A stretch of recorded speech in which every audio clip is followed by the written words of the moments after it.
ঈদের দিন দরজায় তালা লাগায় কান্না করে। আবু হুরায়রা রাদিয়াল্লাহু আনহু বলেন, ওমর আজ কাঁদেন কেন? আজ তো এক আনন্দের দিন। ওমরে ফারুক বলেন, আনন্দ তো ওই ব্যক্তি করবে যার কোনো চিন্তা নাই। কি চিন্তা আপনার? বলে রমাজান চলে গেল, জাহান্নামের আগুন থেকে নাজাত পেলাম কিনা চিন্তা।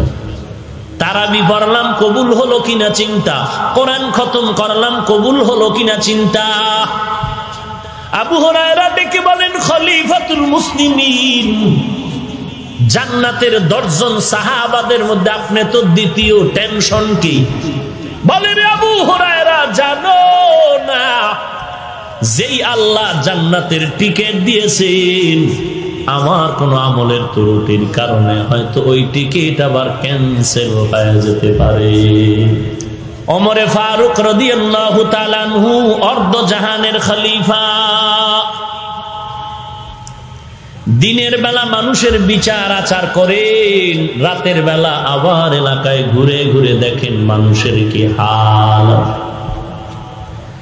এক এলাকায় জঙ্গলার পাশে গিয়ে দেখেন একটা ঘরের কিনারায় আগুন জ্বলে। আগুন ওমর পাশন থেকে দাঁড়ায় দূরত্ব বজায় রেখে তাকায় দেখতেছেন, বৃদ্ধা এক মহিলা পাত্রের মধ্যে পানি গরম করে আর পায়ের পার্শ্বে মাটির উপরে কিছু ছোট ছোট বাচ্চারা ঘুমিয়ে আছে। ওমর দূর থেকে তাকায় দেখে কিছু বাচ্চা ঘুম থেকে উঠে মাকে ডেকে বলে, আম্মি খানা দাও, খানা দাও। মা সান্ত্বনা দেয়, একটু ঘুমায় তা, খানা রেডি হচ্ছে, অপেক্ষা করো। আবার বাচ্চাগুলো কান্না করে করে করে করে ঘুমায় গেল। ওমরে ফারুক সালাম দিলেন, কে তুমি? বলে, আমি এক যুবক। বৃদ্ধা মহিলাকে ওমর নামের পরিচয় দিলেন না। মহিলা ডাক দিয়ে বলে, এই রাত্রে কেন আসছো যুবক? বলে, একটু কারো কোনো উপকারে আসে কিনা, একটু উপকার করার জন্য আসে। মহিলা বলে, উপকার কি করবা জানি না, তবে একটু বিচারের কথা জানায় রাখি রে ও বান্দা।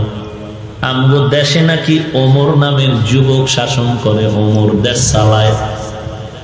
আমি যদি পারি দুনিয়ার কোন আদালত না হয় হাসরের আদালতে ওমরের জন্য বিচার দায়ের করব।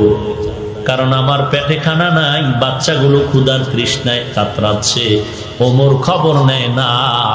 ওমরের বিরুদ্ধে বিচার দিব আল্লাহর আদালতে। ওমর দাঁড়াইয়া দাঁড়াইয়া কথা শুনতেছে, ওমর পরিচয় দেয় না যে আমি ওমর।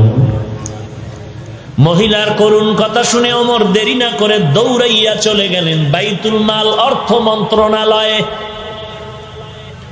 সাথে আছে একমাত্র গোলাম আসলাম। আটার বস্তা বের করে ওমর ডাক দিয়ে কইরে, আসলাম, আটার বস্তাটা আমি ওমরের মাথায় তুলে দাও। গোলাম আসলাম বলেন, খলিফাতুল মুসলিমিন, অর্ধজাহানের খলিফা, আপনার মাথায় আপনি আটার বস্তা নিবেন, এটা হয় না, আমার মাথায় দেন। ওমর ডাক দিয়ে কয়, রে আসলাম, তুই কি চাও আমি আসামির কাঠগড়ায় আসামি হয়ে দাঁড়াবো? বলে, না না, তো আমার দায়িত্ব আমাকে পালন করতে দে, বাধা দিস না। অর্ধজাহানের খলিফা ওমর, যেই ওমর নবীর গর্দান আনতে তরবারি নিয়ে দৌড়ায়, সেই ওমর আজকে কত দামি হয়ে গেল। ওমর যেই পথে চলে সেই পথে শয়তান চলতে ভয় পায়। সেও মানুষ, তুমিও মানুষ, তার আকৃতিও মানুষ, তুমি আমি সেই আকৃতিরই মানুষ। সেই ওমর বস্তা মাথায় নিয়ে অর্ধজাহানের খলিফা নিজ মাথায় আটার বস্তা নিয়ে বুড়ি মহিলার বাড়ি রওনা। দূরের থেকে ডেকে বলেন, আম্মা যান, একটু ভেতরে ঢুকে যান। হযরত ওমর আটার বস্তাটা নামাইয়া নিজে আটা বের করে নিজ হাতে রুটি বানাচ্ছেন। খলিফাতুল মুসলিমিন নিজ হাতে রুটি বানাইয়া আম্মা জানকে ডেকে বলে, নো আম্মা জান, এই রুটি বানায় দিলাম, আটা রেখে গেলাম, রুটি আপনি খান, বাচ্চাদের দেন। আটা শেষ হওয়ার আগে আবার খবর নিতে আসবো, বিদায় নিলাম। আম্মাজান বলে, যুবক দাঁড়াও, আমি হাত উঁচু করে একটু দোয়া করি তোমার জন্য। আল্লাহর বান্দি বৃদ্ধা মহিলা চোখের পানি ছেড়ে দোয়া করেন, আল্লাহ তুমি যুবকের কবুল করে নেও। অযুবক, তুমি যদি আজ আমাকে দেশের মালিকানা থাকতা, তুমি দেশ চালাইতা ওমরের বাদ দিয়া, তাহলে এই জমিন বেহেশতের বাগান হয়ে যেত। ওমর এখনো পরিচয়টা না দিয়া বিদায় নিয়ে চলে গেলেন। পরের দিন মসজিদে নববীর মধ্যে ওমর জরুরি বৈঠক দেখে বার্তা বাহককে পাঠায় বললেন, অমুক এলাকার মহিলাকে ডেকে আনো, খলিফাতুল মুসলিমিন ডেকেছে। বার্তা বাহক এসে বলে, যাও তাড়াতাড়ি, খলিফাতুল মুসলিমিন ডেকেছে। মহিলা ভয়ে কাতর, মনে হয় গতকালকের যুবক আমার ঘটনা যে ওমরের আমি খারাপ কথা বলেছি ঘটনা জানায় দিছে, আজ আমার ফাঁসি হয়ে যাবে। মহিলা কান্না করে বাচ্চাগুলো কোলে নিয়ে বলে, মনের মতো মায়ের চেহারাটা দেখে না, আর দেখা হবে না, আজ আমার ফাঁসি হয়ে যাবে। মহিলা কান্না করে করে করে করে বিদায় গিয়ে তাকায় দেখতেছে মসনদের মধ্যে গত রাতের যুবক দাঁড়ানো আছে, সেই হযরত মহিলা আরো কাঁপা শুরু হয়ে গেল। ওমর ডাক দিয়ে কয়, আম্মা জান, কোনো ভয় নাই, কোনো ভয় নাই রে মা। একটা পাগড়ি, লম্বা পাগড়ি ওমর হাতে নিয়া একটা মাথা দিয়া নিজের গলায় পেঁচাইলেন, আর পাগড়ির অগ্রভাগ দেখে বলেন, আম্মা জান, এই মাথা আপনার হাতে নিয়া আমি ওমরের বিচার করেন, ফাঁসি দেন আর যা করেন, কারণ আজ আপনি আসামি না, আমি ওমর আসামি, সময় মতো খবর কেন নিতে পারিনি। আমি ওমরের বিচার করে দেন, তারপরও চাই না আল্লাহর আদালতে আমি আসামি হয়ে দাঁড়ায় যাব, কারণ সেদিনের আদালত বড় মারাত্মক। সবাই থাকবে উলঙ্গ, কেউ কারো দিকে তাকানোর সুযোগ পাবে না, যার যার ভয়ে থাকবে। সূর্য মাথার উপরে, সূর্যের তাপে জমিনটা হয়ে যাবে তামা। জাহান্নামের আওয়াজ, আল্লাহর কুদরতি কাহ্হারিয়তের আওয়াজ।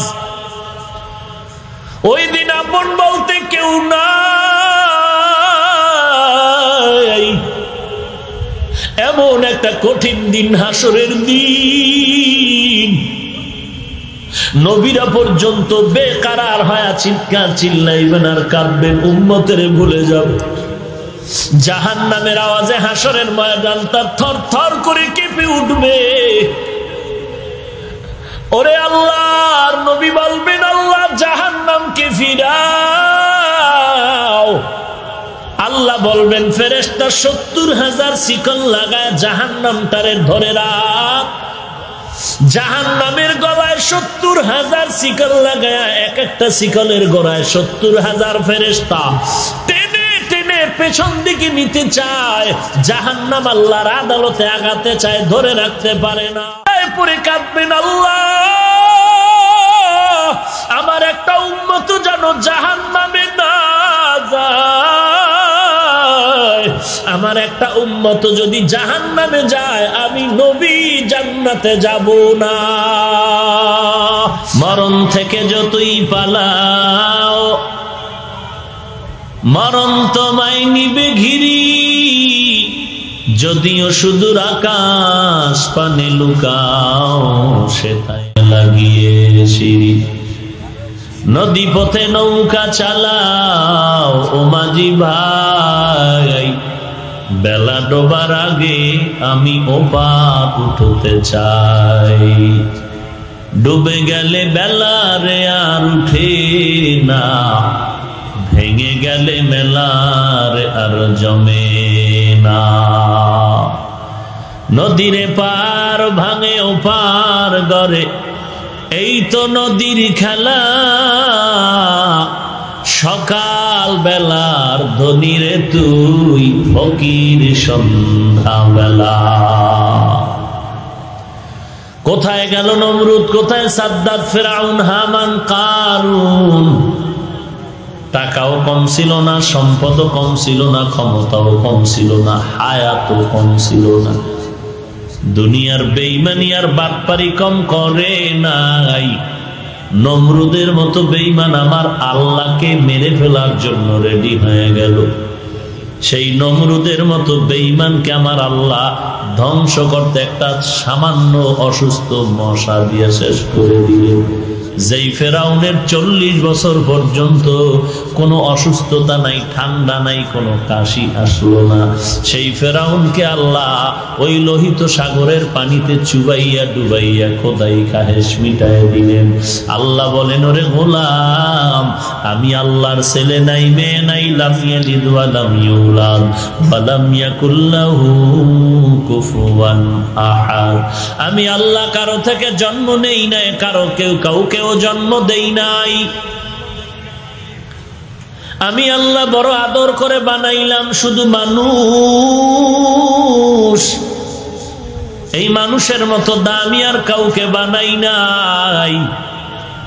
ওয়ালাকাদ কাররামনা বানি আদম ওয়া হামালনাহুম ফিল বাররি ওয়াল বাহরি ورزقناهم من الطيبات وفضلناهم على كثير ممن خلقنا تفضيلا। আল্লাহ বলেন, বনি আদম এত দামি, এত দামি, এত দামি, এদের মতো এত দামি আর কোনো প্রাণী নাই। আমি আল্লাহ এদেরকে একদিকে যেমন সম্মানিত করলাম, অপর দিকে বানাইছি ও সুন্দর করে। ওয়াত্তিনি ওয়াজ্জাইতুন ওয়া তুরি সিনিনা ওয়া হাযাল বালাদিল আমিন লাকাদ খালাকনাল ইনসানা ফি আহসানি তাকওয়িম। চারটা জিনিসের সপক্ষে আল্লাহ বলেন, আমি মানুষকে, ইনসানকে বড় সুন্দর করে বানিয়েছি। মানুষের মতো সুন্দর আর কাউকে বানাই নাই। এই মানুষের মতো আমি সম্মানিত আর কাউকেও করি নাই। এত দামি মানুষ, এত সুন্দর। আসমানটা এত সুন্দর না মানুষ যত সুন্দর। সুন্দরবনটা এত সুন্দর না মানুষ যত সুন্দর। জমিনটাও এত সুন্দর না মানুষ যত সুন্দর। এই সুন্দর মানুষটা জাহান্নামের আগুনে পুড়িয়ে যাবে, আমি আল্লাহ সহ্য করতে পারবো না। ও বান্দা, তোমরা যারা দুনিয়ার হাওয়া বাতাসের মধ্যে ঘিরিয়া গেছো, শয়তানের দোকায় পড়ে গুনাহ করেছো, আমি আল্লাহ চাই না তুই গুনাহগার হয়ে জাহান্নামে যাবি। তওবার দরজা দিয়া ডাক দিলাম, তাড়াতাড়ি আয় রে গোলাম।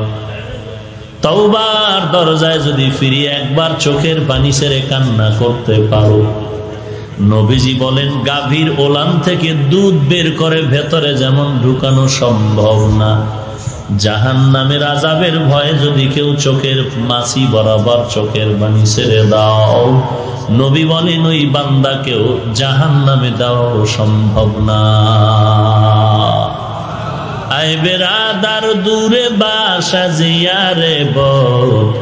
ইয়ারে বদ বদ তর বুয়ার আজমারে বদ তন হাতুরা বর যা জানাদ ইয়ারে বদ বর জানে ইমানত জানাদ ইয়ারে বদ আরদ তোরা সোয়ে জাহিম यारे नेकू गिरे तया बिनाईम قل يا عبادي الذين أسرفوا على أنفسهم لا تقنطوا من رحمة الله আল্লাহ ডেকে বলেন না, ও মুমিনের দল, যদি আল্লাহ ডাকতেন ইয়া আইয়ুহাল্লাযীনা আমানু, তো বেঈমানেরা বাদ।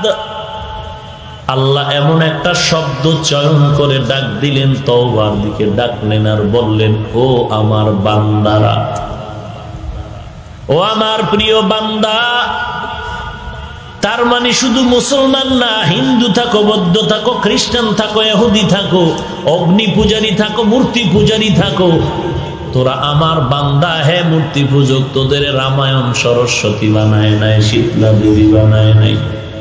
তুই হিন্দু দেবদেবীর পূজা করলেও তোরে বানাইছি আমি আল্লাহ। আমি চাই না তুই জাহান্নামের আগুনে জ্বলবি। এই খ্রিস্টান ধর্ম যারা পালন করো, তোদের ঈসা নবী বানায় নাই, বানানেওয়ালা আমি আল্লাহ। অতএব আয় আমার দরবারে ফিরে আয়, আমি আল্লাহ চাই না আমার বান্দাগুলো জাহান্নামের আগুনে যাবি। বৌদ্ধ ধর্ম যারা পালন করো, গৌতম বুদ্ধ তোদের বানায় নাই, বানানেওয়ালাকে। জিহ্বা নাড়ায় সবাই বলেন কি? ঘুম আসতেছে? কারো জ্যৈষ্ঠ মাস, কারো সর্বনাশ। ঘুম আসতেছে না? এরে বৌদ্ধ ধর্মের লোকেরা তোদেরকে গৌতম বুদ্ধ বানায় নাই, বানানেওয়ালা আল্লাহ। অতএব তুই বৌদ্ধ ধর্মের পূজা করলেও কি হবে? আমি ডাকলাম তওবার পথে আয়, জাহান্নামের দিকে যাস না, কারণ জাহান্নাম বড় ভয়ঙ্কর। তুই জানো না, আমি আল্লাহ জানি। একটা সেকেন্ডের আযাব সহ্য করতে পারবি না রে গোলাম, কারণ আমি আল্লাহ তোরও বানাইছি, জাহান্নামের আগুনও বানাইছি। একটা সেকেন্ডের আযাব সহ্য করার শক্তি তোর নাই। এই জন্য আমি আল্লাহ বারবার ডাকি, আয় আয়, তওবার পথে ফিরে আয়। ইহুদি ধর্ম যারা পালন করো, ওজায়ের নবী তোরে বানায় নাই, বানানেওয়ালা আমি আল্লাহ। আমি আল্লাহ চাই না তুই আমার জাহান্নামে বানায়, জাহান্নামে যাবে। তো আল্লাহ গো, আপনি চান না, বারবার আপনি চান না জাহান্নামে যাইবে বান্দা। নবীও চায় না উম্মতেরা জাহান্নামে যাবে, তো জাহান্নাম বানাইলেন কেন?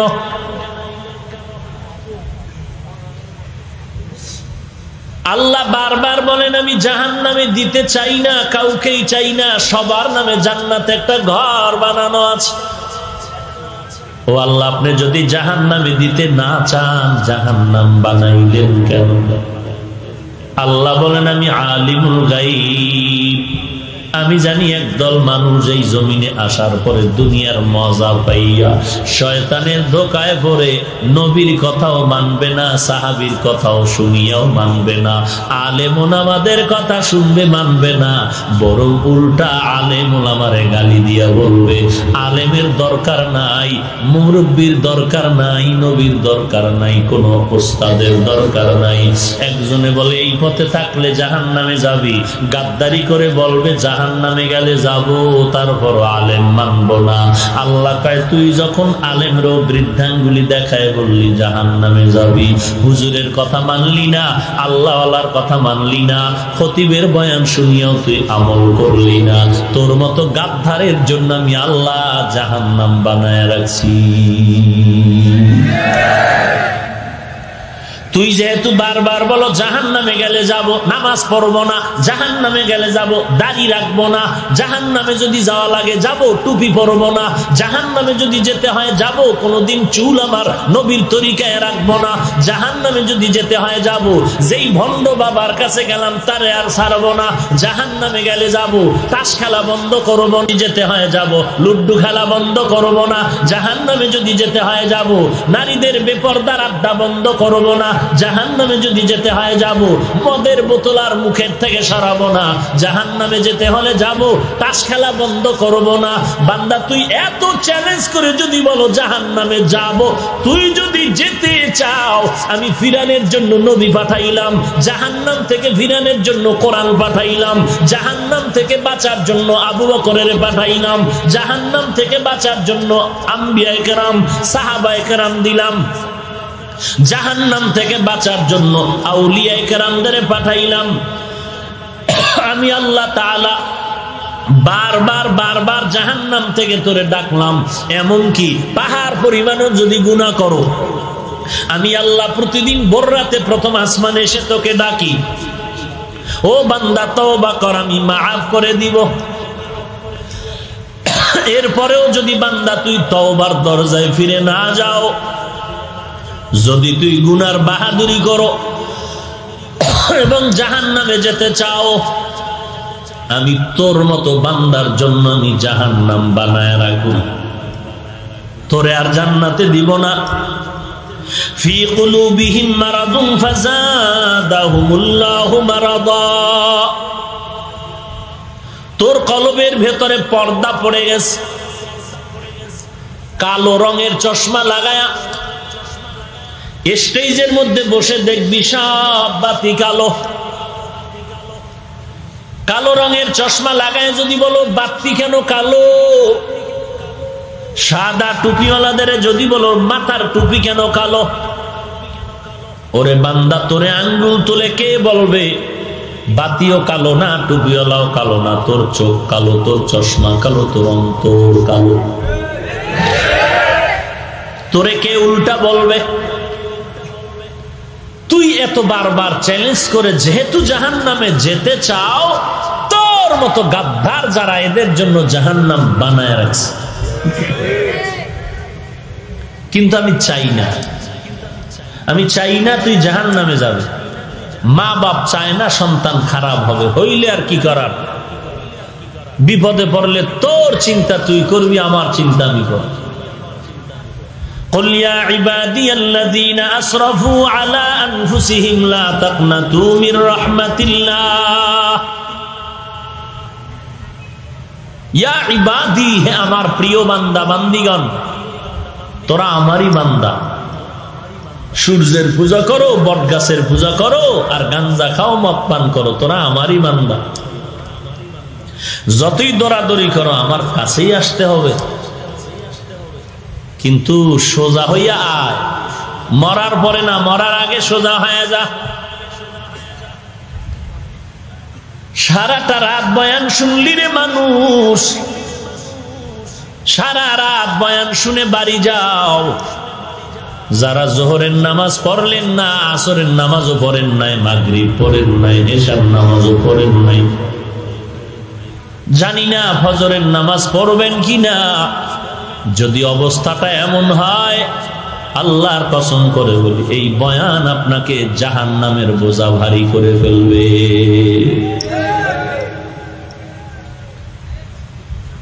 আসরও নাই, মাগরিব নাই, এশা নাই। নবী বলেন মুসলমান আর কাফেরের মধ্যে ব্যবধান নামাজ। বেঈমানেরা নামাজ পড়ে না, আর মুসলমান কখনো নামাজ ছাড়ে না। এরপরও গুনাহ তো করছো, শয়তানের ধোকায় পড়ে করবি কি? আল্লাহ বলে তওবা কর, জীবনের সব গুনাহ মাফ করে দিন। তওবা মানে চোখের পানি ছেড়ে ওয়াদা কর, গলায় ছুরি আসবে আর নামাজ ছাড়ব না, গলায় ছুরি আসবে বেপরদায় চলবো না, গলায় ছুরি লাগলেও আর আল্লাহর বিরোধিতা করব না, গলায় ছুরি লাগলেও নবীজির বিরোধিতা করব না, গলায় যদি ছুরি আসে মা বাবার সাথে আর বেয়াদবি করব না, আলেম ওলামাদের সাথে বেয়াদবি করব না। ওয়াদা তওবা করলাম, আল্লাহ নামাজ ছাড়বো না, নবীর তরিকা মতে চলবো, নামাজ পড়ব। যুবক, আমিও তো নামাজ পড়ি, পর্দা করি, হালাল খাই, টুপি পরি, লম্বা জামা পরলাম, দাড়ি রাখলাম, কওমি মাদ্রাসায় পড়লাম, যেখানে পড়লে চাকুরি নাই, সার্টিফিকেট নাই। মনে মনে ধোকায় পড়েছিলি, মাদ্রাসায় পড়লে বিপদ, চাকরি পাওয়া যাবে না, না খাইয়া মরে যেতে হবে। একটু বল, বুকটা টান টান করে আমাকে বল, স্বাধীনতার বাংলাদেশে একজন টুপিওয়ালা দেখা, কোরআনওয়ালারে দেখা যে অমুক আল্লাহর বান্দা, কোরআন পড়ার কারণে চাকরির অভাবে, সার্টিফিকেটের অভাবে না খেয়ে মরে গেছে। আছে? শরীরে শক্তি থাকলে, বুকের পাটা শক্ত থাকলে দাঁড়া। কালকে শার্ট প্যান্ট পরমু, দাড়ি কেটে ফেলবো, যদি প্রমাণ দিতে পারো যে কোরআন পড়ার কারণে, রসুলের সুন্নাত মানার কারণে না খাইয়া মরে গেছে। বরং পারবি না, আমি কি বলি তা শুনে নে। শুধু বাংলাদেশ না, গোটা দুনিয়াতে কোরআনওয়ালা, রসুলের আদর্শওয়ালাদের মতো শান্তি আর সম্মানে দ্বিতীয় কেউ নেই। তুমি ঠিক বললেও ঠিক, না বললেও ঠিক। তোমার ঠিকির উপরে ফতোয়া চলবে না। ফতোয়ার গতিতে চলবে, ইসলাম ইসলামের গতিতে চলবে, তোমার বাবার মাস্তানিতে চলবে না। কেউ তো মনে করতেছো ইসলাম তোর বাপের মাস্তানি। যদি বলি এই যুবক টুপি পরো না কেন, সুন্নত, তোর বাবার সুন্নত। ঠোঁট বাঁকা করে বলে সুন্নত। দাড়ি রাখো না কেন, না রাখলে অসুবিধা কি? তুই মুসলমান না? টুপি পরো না কেন, না পরলে অসুবিধা কি? টুপির মধ্যেই কি ইসলাম? দাড়ির মধ্যেই কি ইসলাম? পোশাকের মধ্যেই কি ইসলাম? তো নবীর সুন্নত একটা একটা একটা একটা বাদ দিলি, মানবে কে? হিন্দু। নবীর সব সুন্নত বাদ দিলি, মানবে খ্রিস্টান। তো তুই যদি বলো না পড়লে অসুবিধা কি, নবীও যদি কয় তোর মতো বেদ্যবরে জান্নাতে না দিলে অসুবিধা কি?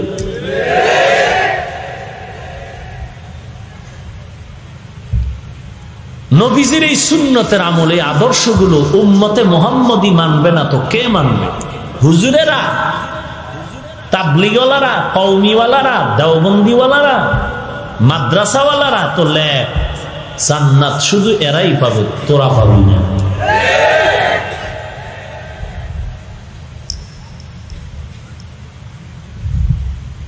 আল্লাহ বলেন তওবার দরজা খুলে রাখলাম, তওবা কর। পাহাড় সম পরিমাণ গুনাহ করেছো, তওবা কর। চোখের পানিটা গালের নিচে আসার আগে সব গুনাহগুলো মাফ করে দিব। যারা ভাবতেছো তওবা করুম, ঠিক আছে, এই অবস্থায় জান্নাতে যাওয়া কষ্ট হবে, তবে একটু সময় লাগবে বিয়া করার পরে। এরে যুবক, আল্লাহর বান্দা, আল্লাহকে সাক্ষী রেখে আমার কথার জবাব দাও। তুমি যে এখানে বসছো, দাঁড়ানোর ক্ষমতার গ্যারান্টি আছে? দাঁড়াইতেছো, দাঁড়ানোর পরে হাঁটার ক্ষমতার গ্যারান্টি আছে? হেঁটে হেঁটে ঘর পর্যন্ত যাওয়ার কি গ্যারান্টি আছে? মোনাজাত করতেছি, বলে হুজুর দোয়া করবে। একদল যুবক আল্লাহর গোলাম বয়ানে আসার পথে রাস্তায় অ্যাক্সিডেন্ট হয়ে মারা গেছে, দোয়া করবে।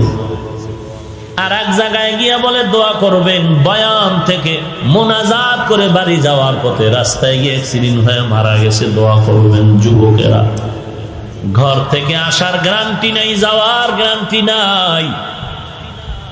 হঠাৎ ভালো মানুষ বলে বুকে ব্যথা, মাটিতে পড়ে গেল, সবাই ধরে দেখে নাই। এ যুবক, আমিও তোমার মতো একটা যুবক সন্তান। অন্তরের মধ্যে গুনাহ করার আকর্ষণ তোমার মধ্যে যেই পরিমাণ আছে, তোমার থেকে আমার অন্তরে আকর্ষণ আরো বেশি। কারণ তুই গুনাহ করে করে করে করে অনেকটাই তো তুই সহ্য করে নিয়েছো। আমি তো গুনাহ করি নাই, গুনার ওয়াসওয়াসার জন্য শয়তান পেছনে ধোঁকা দেয়। তোর থেকে গুনার আকর্ষণ আমার মধ্যে বেশি আছে। চুলগুলো লম্বা করে আঁকা বাঁকা করে রাখলে ভাবটা থাকবে অন্যরকম। তুই বুঝছো, আমি বুঝি নাই, ব্যাপারটা এমন না। দাড়িটা কেটে ফেললে যৌবন, যৌবনের ভাব তুই বুঝতেছ, আমি বুঝি নাই, ব্যাপারটা এমন না। লম্বা পোশাক পরলে শরীরটা আটকায় যাবে, খারাপ লাগে, তুই বুঝতেছ, আমি বুঝি নাই, ব্যাপারটা এমন না। এরে নবীর উম্মতের দল, এরপরও কেন টুপি ফালাই না, দাড়ি ফালাই না, নামাজ বাদ দেই না, বেপরদায় চলি না, কাউকে গালি দেই না? এই যে শীতের মধ্যে আসতেছে, ফজরের নামাজে ঠান্ডা পানি দিয়ে পড়তে কত কষ্ট, ওযু করতে, এরপরও নামাজ বাদ দেওয়ার কোনো সুযোগ নাই। ও বাবা, তোর পায়ে ধরে বিনয়ের সাথে বলি, বাবা নামাজ পড়ো, টুপি পড়ো, মা বাবার খেদমত করো। তুমি রাজি হও না, রাজি হও না, রাজি হও না। আর আমাকে যদি কেউ কোটি কোটি টাকা দিয়ে বলে হাফিজ ভাই দাড়িটা কেটে ফেলো, টুপি পালায়া দাও, আমি হাফিজ ভাই জবাব দেওয়ার আগে তুমি জবাব দাও, আমি টাকার লোভে দাড়ি কাটবো কিনা? হালকা একটু প্রধানমন্ত্রী আমাকে স্যালিউট দিবে, একটু কাটলেন, কাটবো? হ্যাঁ, এবার একটু বিবেক দিয়া চিন্তা কর। কুত্তার বিবেক নাই, ভালো মন্দ যাচাই করার কুকুরের মধ্যে বিবেক দেয় নাই, গরু ছাগলের মধ্যে দেয় নাই। মানুষকে আল্লাহ দান করেছেন বিবেক দিয়ে একটু চিন্তা কর, তুমিও মানুষ, আমিও মানুষ, তুমিও যুবক, আমিও যুবক, তুমিও যেই দেশের নাগরিক, আমিও সেই দেশের নাগরিক, তুমি যেই হাওয়া বাতাসে বড় হয়েছো, আমিও সে হাওয়া বাতাসে বড় হয়েছি, তুমি যেই দেশের 3 বেলার খানা খাও, আমিও 3 বেলা খাই, তুমিও ঘুমাও, আমিও ঘুমাই, তুমিও বাজারে যাও, আমিও বাজারে যাই, তুমিও মুসলমান আল্লাহর গোলাম নবীর উম্মত, আমিও মুসলমান আল্লাহর গোলাম নবীর উম্মত। বলো, তোমার টুপি পায়ে ধরে বলার পরেও কেন মাথায় পড়তে চাও না? আর আমাকে টাকার লোভ দেখাইলো কেন টুপি ফেলতে চাই না? কারণটা কি রে যুবক? এই কারণটা যদি একবার ভেবে চিনতে পাওয়া যাইতি, গলায় চুরি আসতো, নামাজ বাদ দিয়া ঘুমাতে পারতি না। ওই ভাবনা আসে নাই, এ কারণে কানের মধ্যে হিন্দি গানের তার লাগায়া ঘুমের সময় কানের মধ্যে গান শুনো আর ঘুমাও। যদি অন্তরে ভয় থাকতো, ঘুমের মধ্যেও তো অনেকের মরণ হয়ে যায়। আমার যদি আজ ঘুমের মধ্যে আজরাইল এসে দেখে কানের মধ্যে গানের তার, এই ভাবনাটা যদি একটু বালিশে মাথা লাগায় ভাবতি, তো জিন্দিগিতে কানের মধ্যে গানের তার লাগায় গান শুনতি না রে যুবক। চিন্তা নাই রে বাবা, কোনো ভাবনা নাই, খাইতেছো, ঘুরতেছো, মনের আনন্দ করতেছো, মোবাইল চালায়া চালায়া রাতের আরামের ঘুম নষ্ট করতেছো, সুন্দর দেওয়া আল্লাহর দেহটারে নষ্ট করে ফেলতেছো, যৌবন দেওয়া আল্লাহর নষ্ট করে ফেলতেছো, চোখের পাওয়ার নষ্ট, কিডনি নষ্ট, হার্ট দুর্বল, ব্রেন নষ্ট, চরিত্র নষ্ট করে ফেলতেছো। খবর নাই, এক সময় কান্না করবি, কান্না করার কারণটার উপরে এই জিন্দেগি আর ফিরিয়া পাবি না রে বাবা। আল্লাহ বলেন, যত অন্যায় করেছো আয় আয়, আমি আল্লাহ তওবার দরজা দিয়া ডাকলাম। আমার বান্দা যারা, তাড়াতাড়ি আয়, আমি আল্লাহর দরবারে তওবা কর। আমি আল্লাহ তওবা করার, তওবা কবুল করার জন্য আমি প্রথম আসমানে এসে ডাকতে থাকি। ও বান্দা, কার কি দরকার চাইতে দেরি হবে, পাইতে কোনো দেরি হবে না। ইয়া আইয়ুহাল্লাযীনা আমানু, ও দুনিয়ার মুমিন, তুবু, তওবা করো, ইলাল্লাহ, আল্লাহর কাছে, তাওবাতান নাসুহা, কঠিন তওবা, যেই তওবার উপরে মজবুত হয়ে যাবা, গলায় ছুরি আসলে ওই গুনাহ করবা না। কারণ আল্লাহ পাক বলেন, আমরা যে ভালো খারাপ, ইসলাম যে ভালো খারাপ, এগুলোর মাপকাঠি হলো আল্লাহর কোরআন। ওলামায়ে কেরাম কোরআন দিয়া বয়ান করে, সাহাবায়ে কেরাম বয়ান করলেন, নবীজি বয়ান করলেন, ওই কোরআন আজও আছে। বলো হে যুবক, আল্লাহর কোরআনের মধ্যে একটা অক্ষরের কোনো ভুল আছে নাকি? বলো। তুমি তালাশ না করেই বইলা নাই, তালাশ করে দেখছো দুই একটা? তোমার থেকে বড় বড় বেঈমানেরা কম অপচেষ্টা করে নাই কোরআনের ভুল বের করতে দেওয়ার জন্য, কিন্তু কেউ পারে না। বরং কোরআনের ভুল বের করতে গিয়ে নিজেদের ভুল ধরা পড়লো আর কালেমা পড়ে ফেলল। এ যুবক, আল্লাহর কোরআন যদি তোর বিবেক বলে সত্য, কোরআনের মধ্যে জান্নাতের বয়ান আছে না নাই? এই বয়ান মিথ্যা। জাহান্নামের বয়ান আছে না নাই? মিথ্যা। বলো বলো। জাহান্নামের বয়ান সত্য, জান্নাতের বয়ান সত্য। জান্নাতে কারা যাবে, জাহান্নামে কারা যাবে, তাও আল্লাহ কোরআনে বলেছেন, এ কথাও সত্য। জান্নাতে কারা যাবে, আল্লাহ তাআলা বলেন, ইন্নাল আবরারা লাফি নাঈম ওয়া ইন্নাল ফুজ্জারা লাফি জাহিম। নেক আমলওয়ালা জান্নাতে যাবে, গুনাহগারের দলেরা জাহান্নামে যাবে। নেক আমলওয়ালা জান্নাতে, গুনাহগারেরা জাহান্নামে। এখন যুবক, তুমি কোরআন নিয়ে নিজের হিসাব মিলায় দেখো, তুমি জান্নাতের পথের পথিক নাকি জাহান্নামের পথের পথিক? তোমার আয়নার সামনে দাঁড়ায় পুরো বডিটারে চেক করো, মাথার চুল থেকে পায়ের তালু পর্যন্ত দেখো নবীর সুন্নতের আমল আছে কিনা। চুলের দিকে তাকাও, তোমার চুলগুলো মদিনার নবীর তরিকায় নাকি ক্রিকেটারের তরিকায় ইন্দুর আর বান্দর হয়ে গেছে চুল কেটে।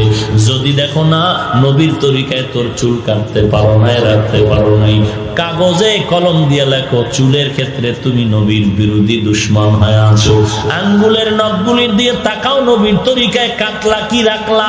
যদি দেখো না না নবীর তরিকায় নখ রাখো না, কাটো নাই, কাগজে লেখো নবীর সুন্নাত, তুমি নখের কাটার বেলায় বিরোধিতা করেছো। ওরে বান্দা, এরকম একটা একটা একটা একটা তুমি হিসাব করে দেখো তুমি গুনাহের পথে আছো নাকি নেক আমলের পথে আছো। যদি তোমার কাগজের রেজাল্ট বের করে দেয় তুমি নেকের আমলের পথে নাই, গুনাহের পথে আছো, তাহলে তুমি নিশ্চিত জেনে নাও জাহান্নামে যাইবা কি না জানা নাই, তবে জাহান্নামের পথের পথিক হয়ে আছো। ওই পথ থেকে যদি ফিরতে চাও, একটা ট্যাবলেট যদি খাও জাহান্নাম থেকে ফিরতে পারবা। ওই ট্যাবলেটের নাম হলো চোখের পানিওয়ালা তওবা। চোখের পানিওয়ালা তওবা। কান্নাও নাই, তওবাও নাই। কেউ যদি কান্না করে, কত মুসলমান বিরোধিতা করে আর হাসি তামাশা করে, কয় দেখ লজ্জা নাই কেমনে কাঁদে।